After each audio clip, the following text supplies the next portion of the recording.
Namaste. Today we'll explore the last day of the Mahabharata war. This is a powerful narrative intertwining destiny, devotion, and the eternal cycle of life and death. Let's go to the last day of the great war of Kurukshetra.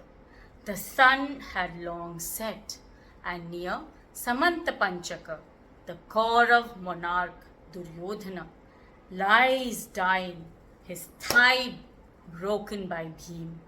Ashwathama, the son of Drona, arrives by his side, filled with rage upon seeing the injustice done to his king.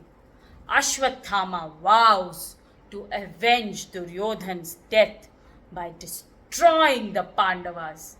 Only 3 Kaurava warriors are left: Kripa, Kritivarma, and Ashwathama. That night, while everyone sleeps, Ashwathama sneaks into the Pandav camp. He doesn't find the Pandavas, but kills their 5 sons and Draupadi's brothers, setting the camp on fire before leaving. The next morning, the news reaches the Pandavas. Draupadi is devastated by the loss of her sons and brothers. Arjun sees her anguish and vows to avenge their death by killing Ashwathama. He promises to lay Ashwathama's head at Draupadi's feet. Arjun, with Krishna as his charioteer, sets off in pursuit of Ashwathama. They catch up with him quite quickly. In desperation, Ashwathama invokes the Brahma Rishi Astra, a powerful weapon. Arjun, upon Lord Krishna's advice, counters it with his own Brahma Rishi Astra. The clash of these 2 powerful astras threatens to destroy the world.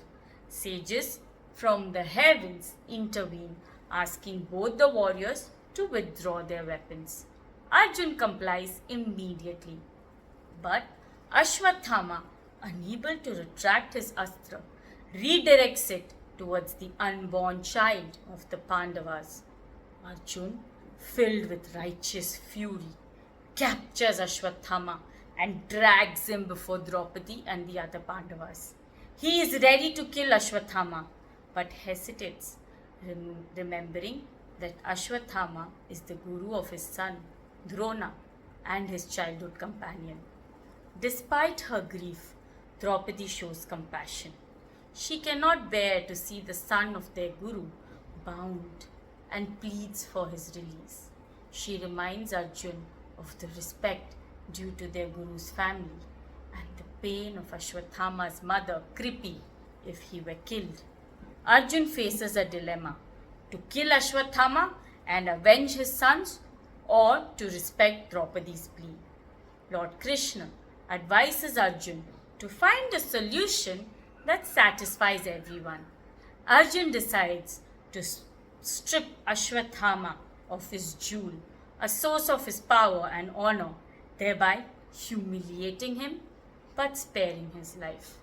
Ashwathama, humiliated and stripped of his powers, leaves with his head bowed. This chapter teaches us the cynical nature of actions and consequences, and how, even in moments of great sorrow and anger, compassion and wisdom can guide us to just decisions. Thank you for joining me in this exploration of a profound moment in the end of Mahabharata.